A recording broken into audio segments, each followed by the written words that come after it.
안녕하세요. 닥터 새콤입니다. 제 친구 아이가 얼마 전 복통 때문에 응급실을 갔는데 장중첩증으로 진단받았다고 연락이 왔어요. 제 친구가 열심히 인터넷에 찾아보니까 장중첩증 치료가 수술도 있고 시술도 있다는데 뭐가 더 좋냐고 물어보더라고요. 생각보다 이 질문을 하는 보호자분들이 꽤 많아요. 얼마 전에 슬기로운 의사생활에서도 똑같은 질문의 에피소드가 나왔었는데 보셨나요? 드라마에서 수술이 반드시 필요하다는 말을 듣는 보호자가 몰래 녹음한 게 걸려서 민망해하는 장면이 나왔는데요. 아무래도 어린아이가 수술을 해야 한다는 말을 들으면 부모 입장으로는 의심이 들고 다른 치료법은 없는지 고민을 할 수밖에 없습니다. 오늘 장중첩증 속 시원하게 알려드릴게요. 일단 장중첩증이란 게 뭔지부터 알아볼까요? 장중첩증은 장이 다른 장 속으로 만원경같이 말려 들어가는 걸 말해요. 장이 꼬인 것과는 달라요. 이렇게 비틀어지는 게 아니고 망원경처럼 말려 들어가서 겹쳐지는 거예요. 대부분의 경우는 원인은 명확히 없습니다. 하지만 알려진 여러 가지 위험 요인으로는 아데노바이러스라고 하는 바이러스 감염이나 위장관 감염 또는 새로운 음식에 대한 림프 결절의 과다 형성 같은 것들이 있어요. 남자아이가 여자아이보다는 3배 정도 발생 가능성이 높아요.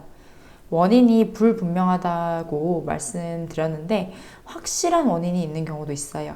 보통 이런 경우는 재발이 흔합니다. 그 원인이 자꾸 문제를 반복해서 일으킬 가능성이 높기 때문이죠. 대표적인 경우가 메켈 개실이에요. 개실이란 게 쉽게 말해서는 볼록 튀어나온 주머니 같은 거거든요. 아이들 중에서 이런 주머니 같은 구조를 선천적으로 가지고 있는 친구들이 있어요. 이럴 경우에는 장중첩증이 자주 재발할 수 있습니다. 장중첩증은 증상이 특징적인 경우가 많은데요. 소아과 의사들은 증상만 들어도 장중첩증을 강하게 의심할 수 있어요. 그만큼 매우 특징적인데요. 건강하던 아기가 갑자기 심한 복통으로 자지러지듯이 울면서 다리를 배 위로 끌어당기는 심한 복통 발작을 1에서 2분 정도 호소하고 또 약 5분에서 15분간은 아무렇지도 않아 하면서 잘 노는 무증상 현상을 보여요. 이게 계속 반복되는 거죠. 또 많은 환자들이 피가 섞인 젤리 같은 대변을 봐요. 이런 증상이 있으면 장중첩증을 강하게 의심하고 검사를 하죠. 먼저 엑스레이를 찍습니다. 일부에서는 엑스레이만으로도 장중첩증이 보이지만 반드시 초음파 검사를 시행해야 돼요. 엑스레이는 정상인 경우도 꽤 있거든요. 초음파를 보면 장이 만원경처럼 말려 들어간 걸 확실히 알 수 있습니다. 자, 그럼 가장 궁금하신 치료 어떻게 할까요? 먼저 아기가 혈압, 맥박도 안정적이고 열도 안 나고 시간이 오래 지나지 않아서 장천공이나 장괴사 소견이 없으면 시술로 풀게 됩니다. 항문에 관을 넣어가지고 공기를 기계를 통해 넣어줘요. 그럼 공기 압력으로 말려 들어간 장이 풀리게 됩니다. 장을 풀고 나서는 6시간에서 8시간 정도 금식을 해요. 크게 2가지 이유 때문인데요. 먼저 공기압으로 풀어진 장을 쉬게 해가지고 재발을 막고자 하는 거고요. 2번째는 혹시나 수술 가능성이 생길까봐 그 정도의 시간은 지켜보는 겁니다.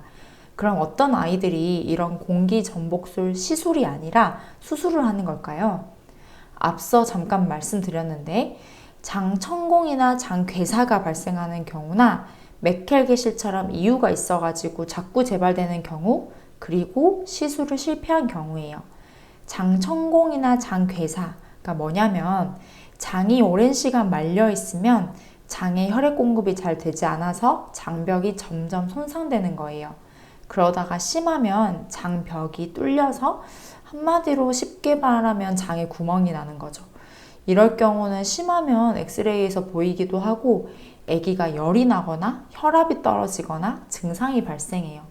이런 환자들에게 공기 전복술을 시행하면 안 그래도 손상된 장벽이 높은 공기압 때문에 더 손상될 수 있어서 무조건 수술을 해야 합니다.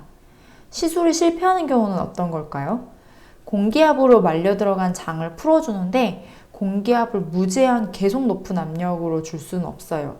왜냐하면 그러다가 공기 압력 때문에 장이 터질 수가 있으니까요. 따라서 일정 압력까지 시술을 했는데도 풀리지 않으면 그때는 수술을 하는 게 더 안전하다고 판단하고 수술을 하게 됩니다. 어떠세요, 여러분? 좀 도움이 되셨나요?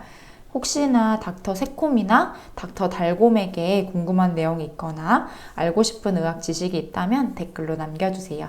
그럼 여러분, 달녕!